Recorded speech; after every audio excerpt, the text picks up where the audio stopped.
நீங்க உட்காருங்க. நேற்று நான் பேசும்போது சில அமைச்சர்கள் குறுக்கிட்டு பேசினாங்க, அதற்கு நீங்க அனுமதி கொடுத்தீங்க. அதே மாதிரி இன்னைக்கு முதலமைச்சர் பேசும்போது சில வார்த்தைகள், தவறான வார்த்தைகள் பேசுறாரு. அவர் பார்ட்டி ஃபண்ட் அப்படின்னு சொல்லியிருக்கிறாரு. அவர் அமைச்சர் அந்த பார்ட்டி ஃபண்ட் எந்த பார்ட்டின்னு கூட சொல்ல, தைரியம் இருந்தா சொல்லுங்க, நாங்க அதெல்லாம் ஃபேஸ் பண்ண தயாரா இருக்கோம். எதையும் ஆதாரத்தோடு நேற்று நான் பேசி முடிஞ்சோடனே நீங்க அவை முடிஞ்சிருச்சுன்னு சொல்லிட்டீங்க. நாங்கெல்லாம் வீட்டுக்கு போயிட்டோம். வீட்டுக்கு போய் டிவி போட்டு பார்த்தா அங்க இன்னொரு அமைச்சர் இன்னும் பதில் சொல்லிட்டே இருந்திருக்கிறாரு. அதற்கெல்லாம் நாங்க இப்ப என்ன பதில் இது, என்ன மரபு இது? நீங்க இப்ப பேசிக்கிட்டே இருப்பீங்களா? இந்த டாஸ்மாக் மாதிரியே பல டிபார்ட்மெண்ட்லயும் மறுபடியும் சொல்றேன், கட்சி நிதின்ற பேர்ல அடிச்ச கொள்ளைய ஒண்ணு ஒன்னா கவர்மெண்டோட கஜானாக்குள்ளேயே கொண்டு சேர்த்துக்கிட்டே இருக்கிறாங்க. இப்பவும் சொல்றேன், மக்கள் பணத்துல இருந்து ஒரு பைசா கூட தொடமாட்டோம், தொடவும் விடமாட்டோம், தொட்டா விடமாட்டோம், இதுக்கு முன்னாடி தொட்டவங்களையும் விடமாட்டோம்.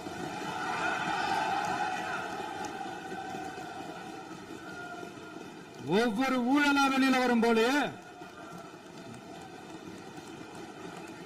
ஒவ்வொரு வேஷமா கலைஞ்சிரும் போல.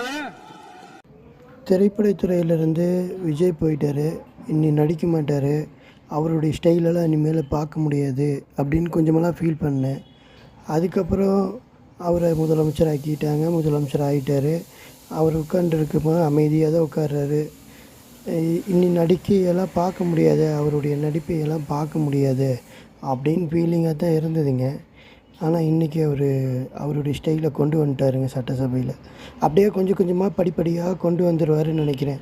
நாங்கள் இன்னி திரைப்படத்தில் அவருடைய ஷூட்டிப்பை சட்டசபையில் இன்னி பார்க்கலான்னு நினைக்கிறேன். அப்படியே கொஞ்சம் கொஞ்சமாக இப்போ தான் வளருதுன்னு நினைக்கிறேன். ஏன்னா கொஞ்ச நாள் கேப்பில் இருந்தார்ல, அதனால் இப்போ வளருதுன்னு நினைக்கிறேன்.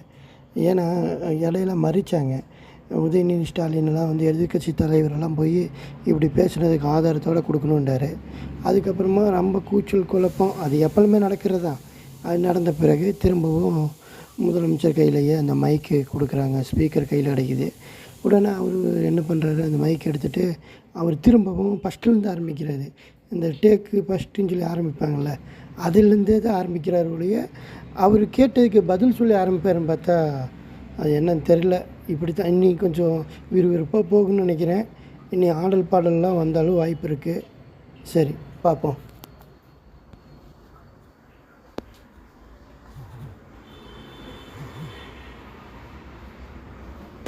பர்மிஷன் பண்ணலாமா? இப்பவும் பண்ணலாம், ஒன்றும் தப்பு இல்லை.